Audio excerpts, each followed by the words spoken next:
For more original stories, subscribe to Audio Tales. Now, let's begin this one. The chilling whisper echoed in Liam's ears, even hours after the call had disconnected.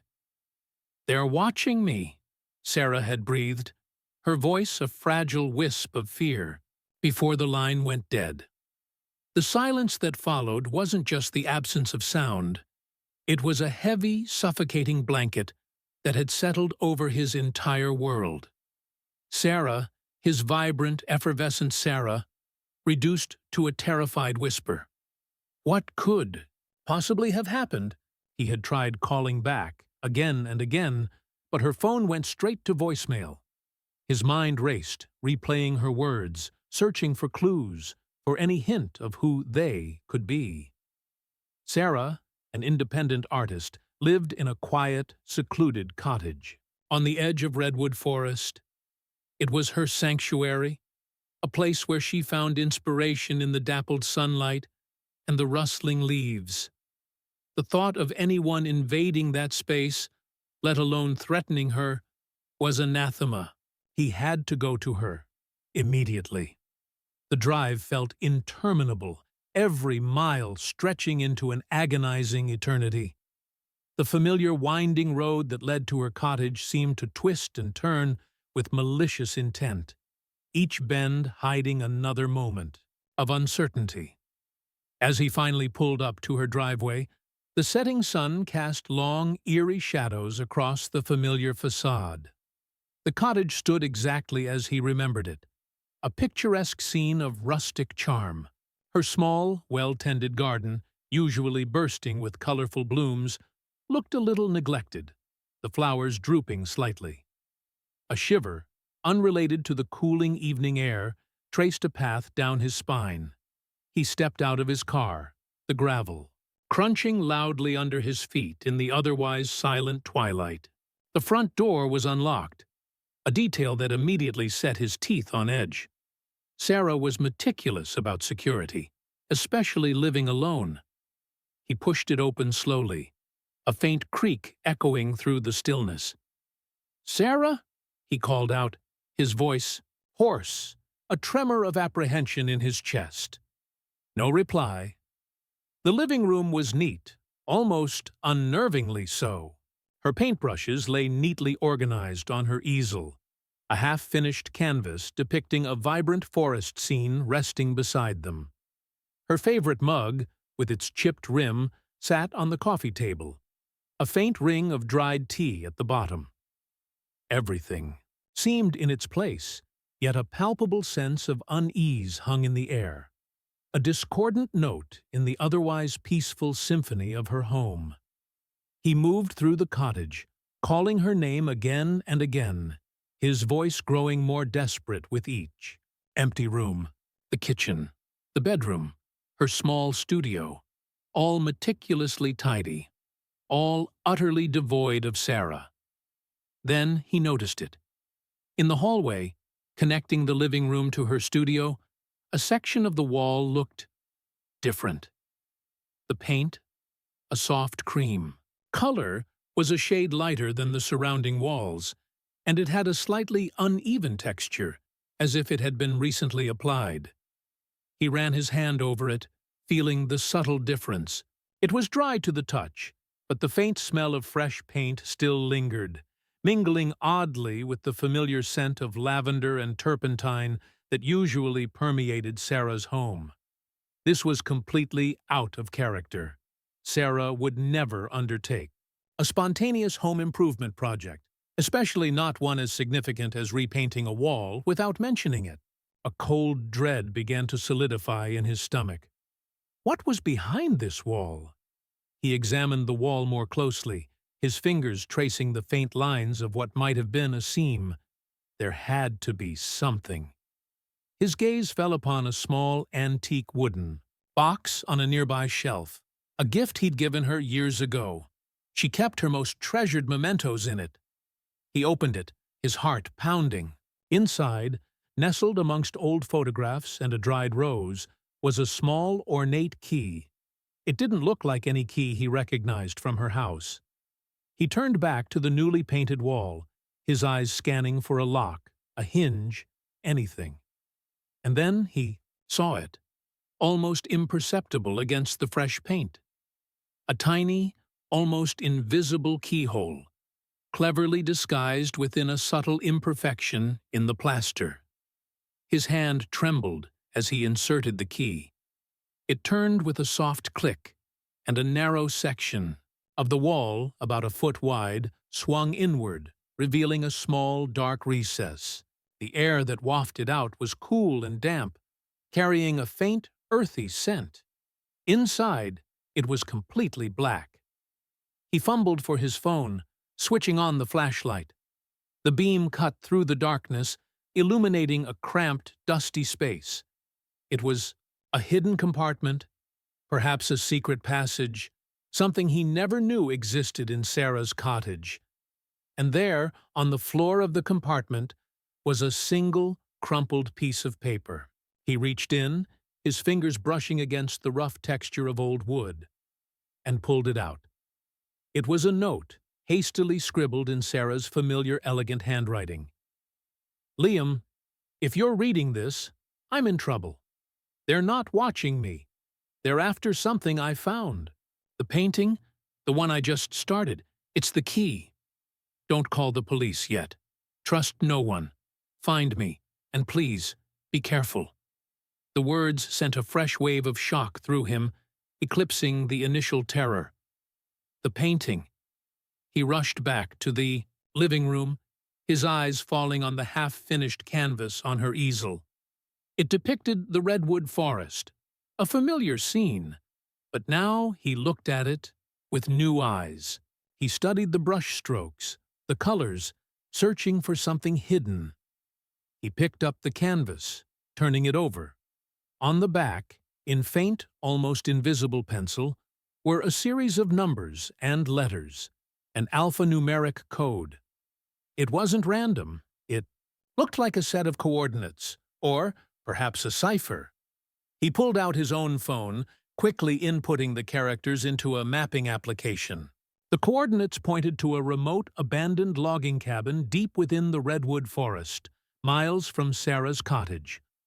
A sense of urgency, sharper than anything he had felt before, propelled him forward. He had to get there. He had to find her. But a nagging voice in the back of his mind echoed Sarah's warning. Trust no one. The drive to the logging cabin was even more harrowing than the journey to Sarah's cottage. The paved road soon gave way to a rough, unpaved track, barely visible, in the deepening twilight. The forest loomed around him, ancient and imposing, its towering trees casting long, intricate shadows that danced and shifted with the wind. The silence here was different, a deep, primal quiet, broken only by the rustling of leaves and the occasional hoot of an owl. It felt like the forest itself was watching him, its ancient eyes observing his every move. He finally arrived at a small clearing. The cabin stood silhouetted against the last vestiges of the fading light, a decaying structure of rough-hewn timber, its windows dark and empty like vacant eyesores.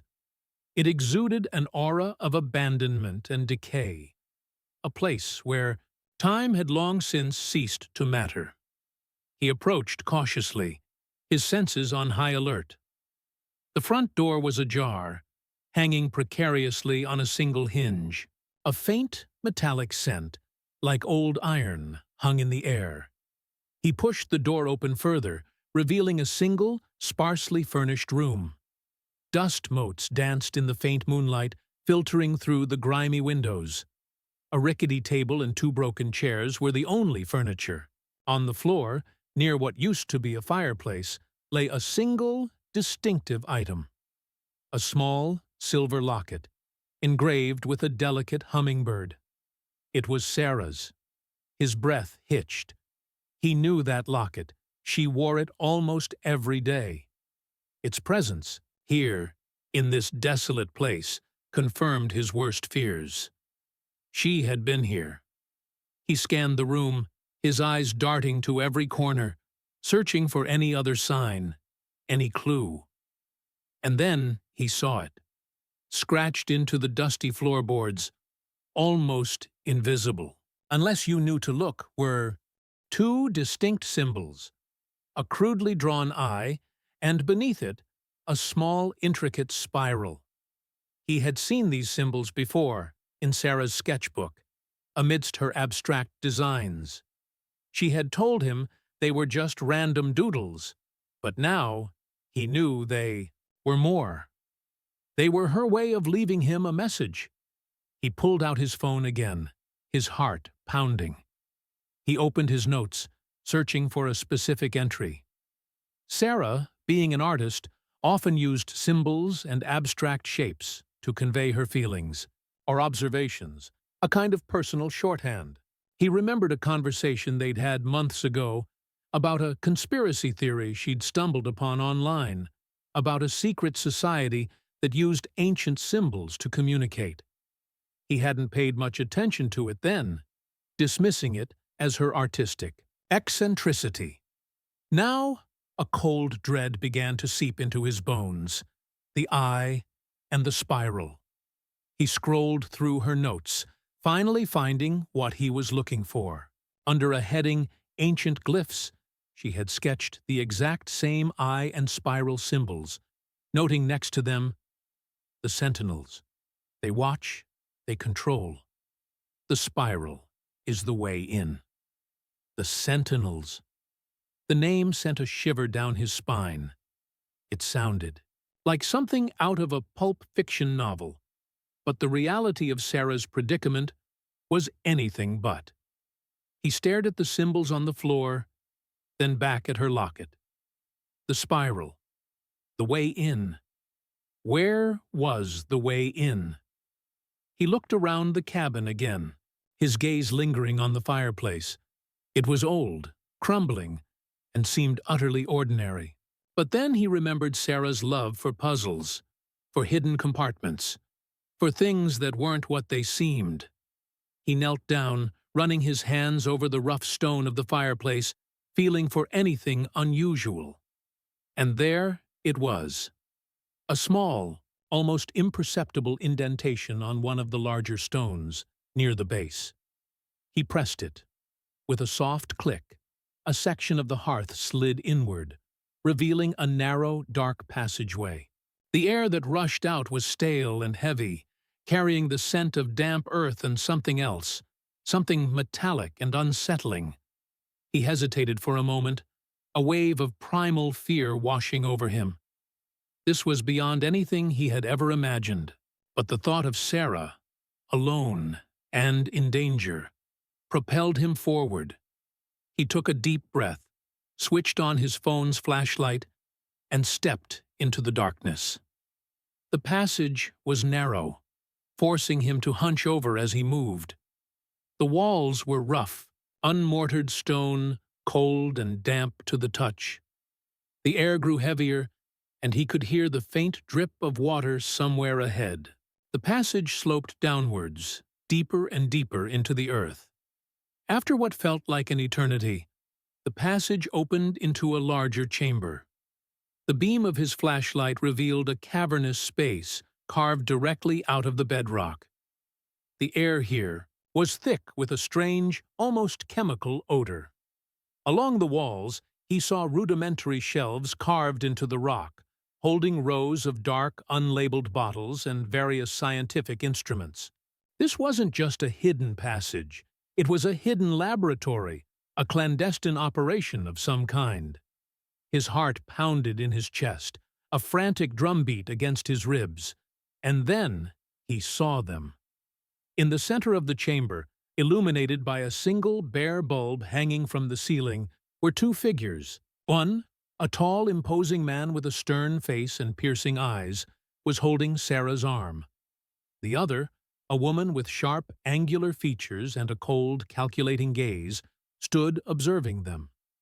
Sarah looked pale, her hair disheveled, but her eyes, though wide with fear, still held a spark of defiance.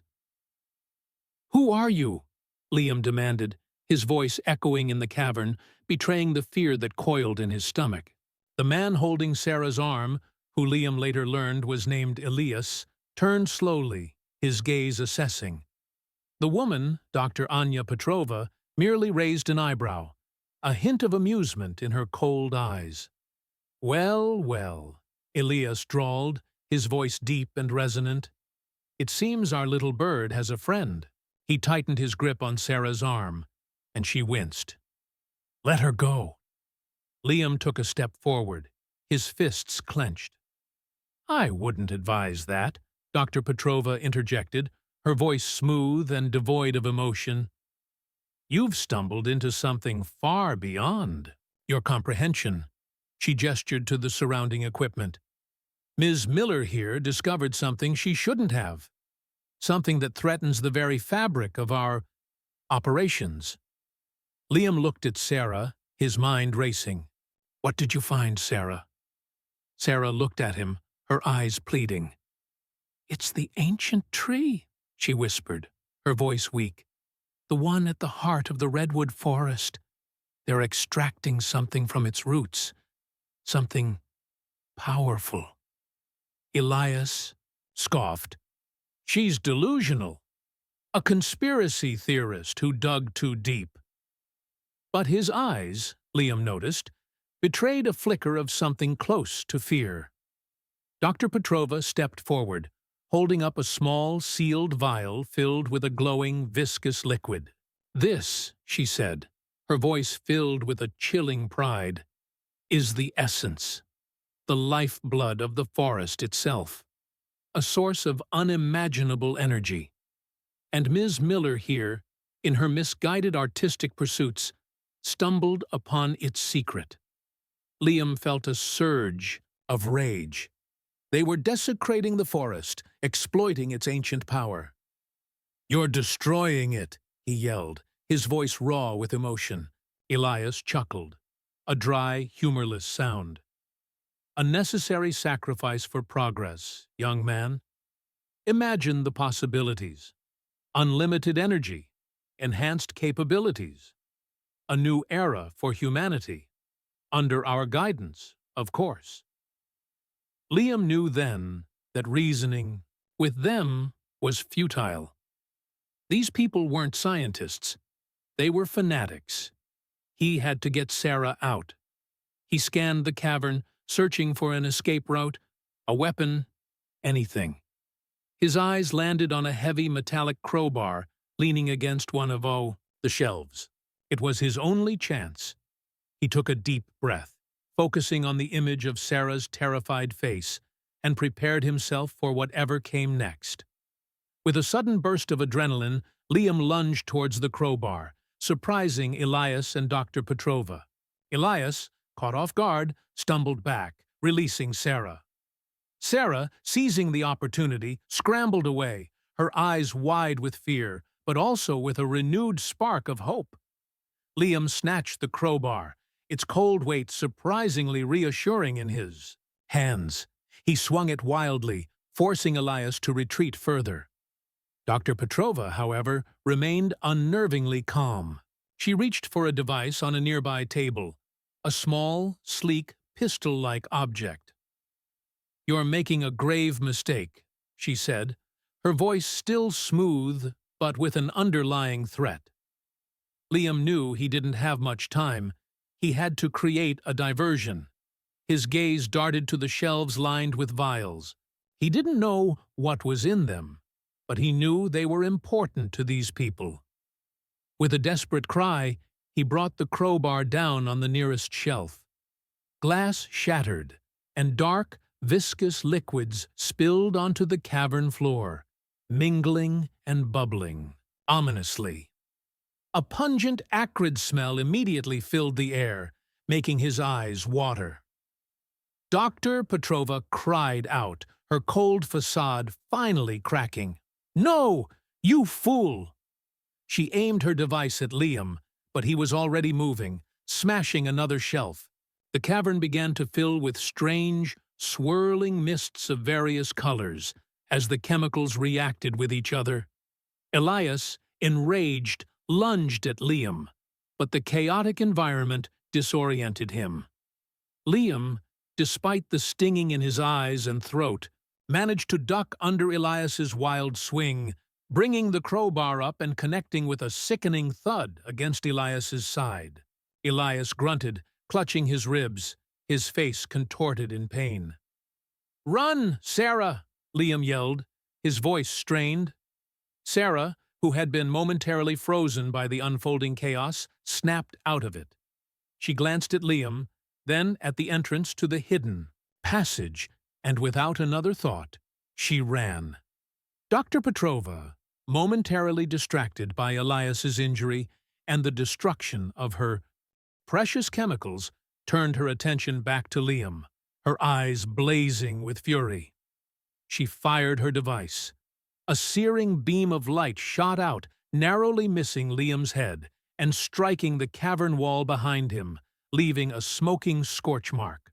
Liam, fueled by adrenaline and the sheer will to protect Sarah, continued his destructive rampage, smashing more vials, creating an even greater chemical inferno. The air became almost unbreathable, a toxic haze of scientific failure. The chaos was his shield, his only weapon against their superior technology and training. He knew he couldn't fight them directly, but he could make their operation untenable. He heard Sarah's desperate cries from the passage as she navigated the cramped space. He needed to buy her more time. Suddenly, a loud crack echoed through the cavern, followed by a rumble. The ceiling, weakened by the vibrations and possibly the chemical reactions, began to crack. Small pieces of rock rained down. Dr. Petrova looked up, her face draining of color. "The supports! It's unstable!" she shrieked, her voice losing its composed edge. Elias, still clutching his side, looked at the collapsing ceiling with wide eyes. Their careful clandestine operation was literally crumbling around them. Liam, seeing his opportunity, didn't hesitate. He swung the crowbar one last time, aiming for a critical support beam. The impact reverberated through the cavern, and with a groan, a large section of the ceiling gave way, sending a cascade of rocks and dust crashing down, effectively blocking the main entrance to the chamber. Elias and Dr. Petrova were trapped, cut off from the outside world by their own collapsing lair. Liam didn't wait to see their fate. He turned and plunged back into the hidden passage, the acrid smoke and the rumbling of the collapsing cavern at his back. He could hear Sarah ahead of him, her hurried footsteps echoing.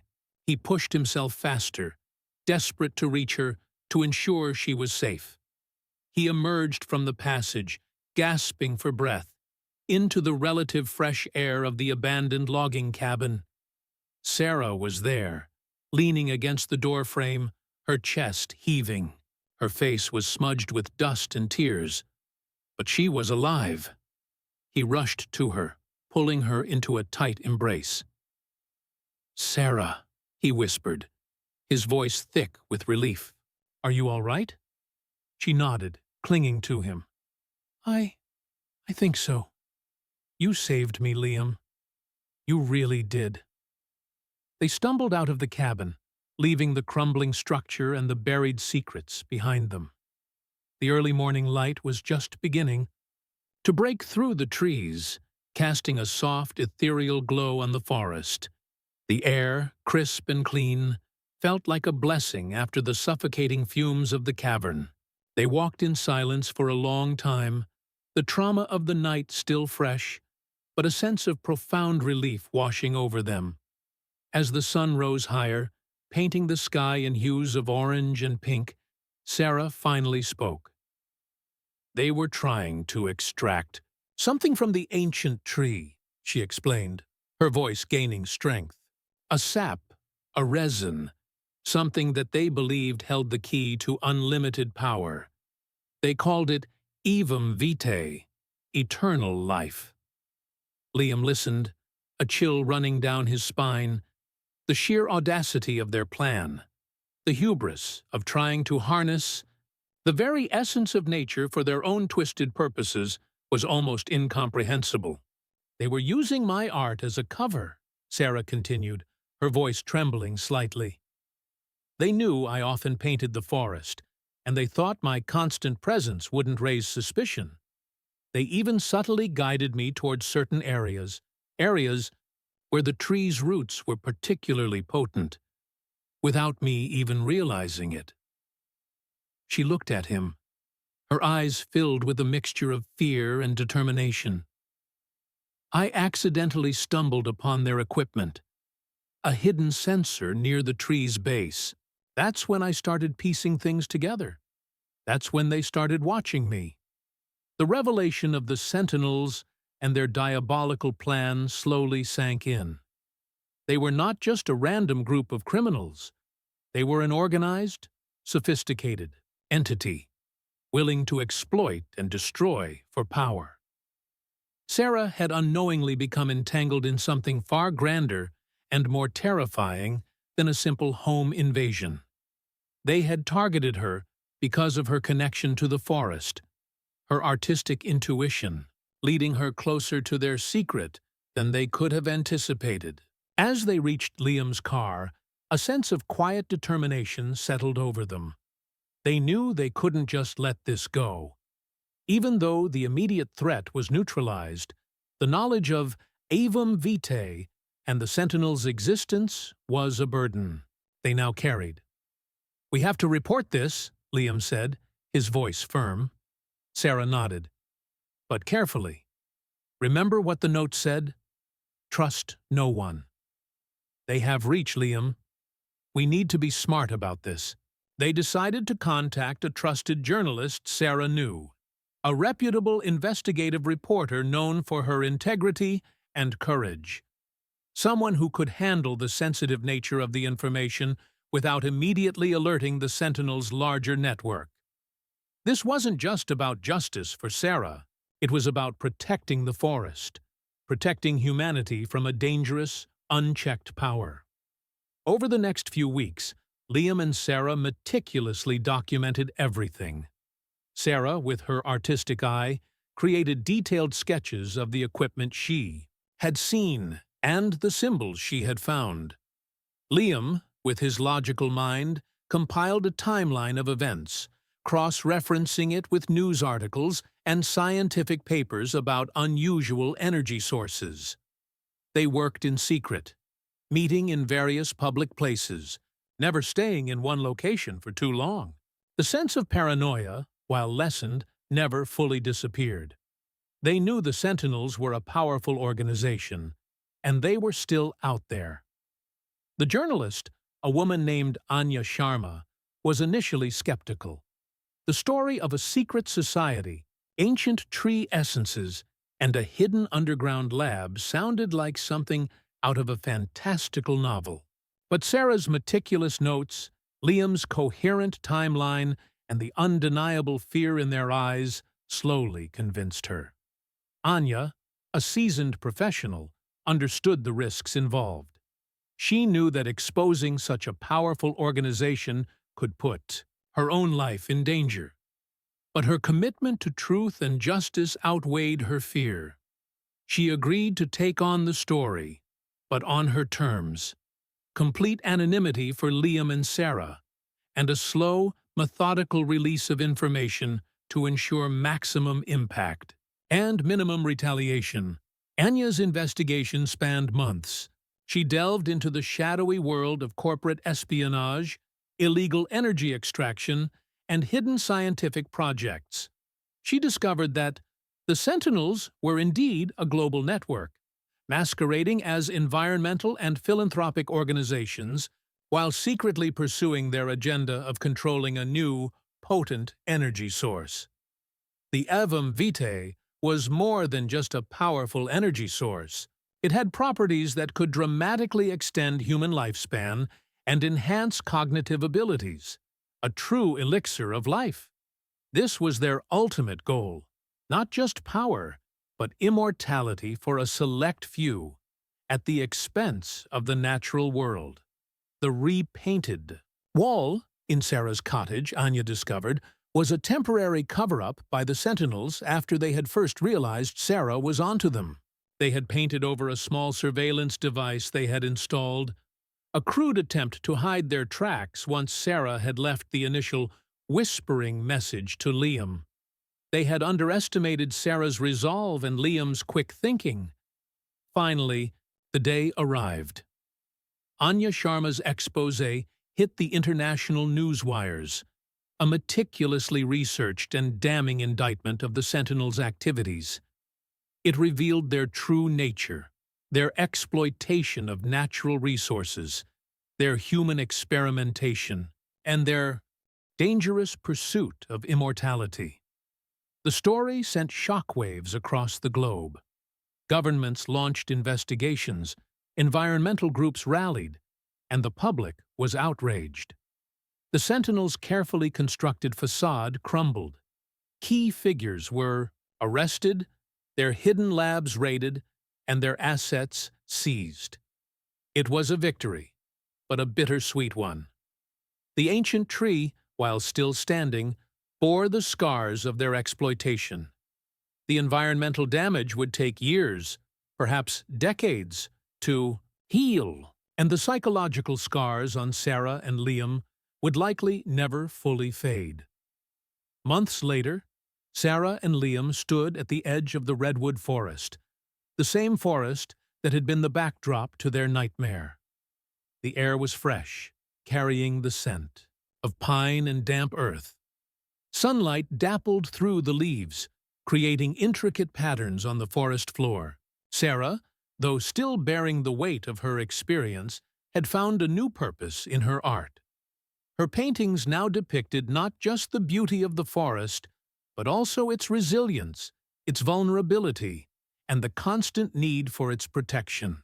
She used her art to raise awareness, to advocate for environmental conservation, and to remind people of the delicate balance of nature.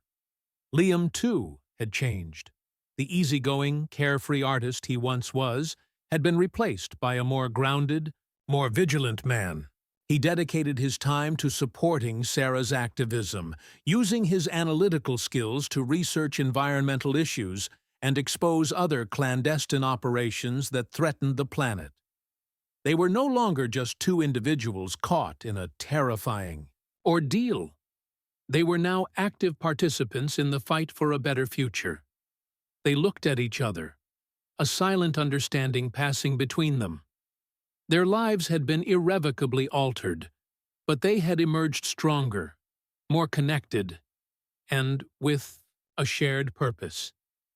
The ordeal had brought them closer, forging a bond that transcended friendship, a bond born of shared trauma and mutual reliance.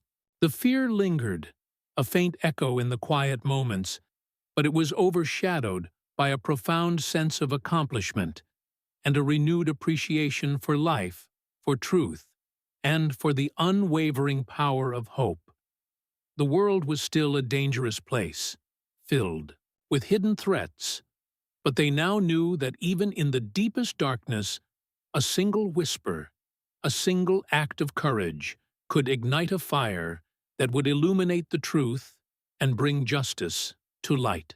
And as they walked hand in hand deeper into the serene embrace of the redwood forest, they carried with them the moral of their story, that even when faced with overwhelming power and insidious deception, the human spirit, armed with courage and unwavering loyalty, can break free from the shackles of fear, spark a revolution, and ultimately overcome. Share your thoughts in the comments below. Thanks for your time. If you enjoyed this story, please subscribe. It truly helps the EFU channel. Click the video on screen, and I'll see you there.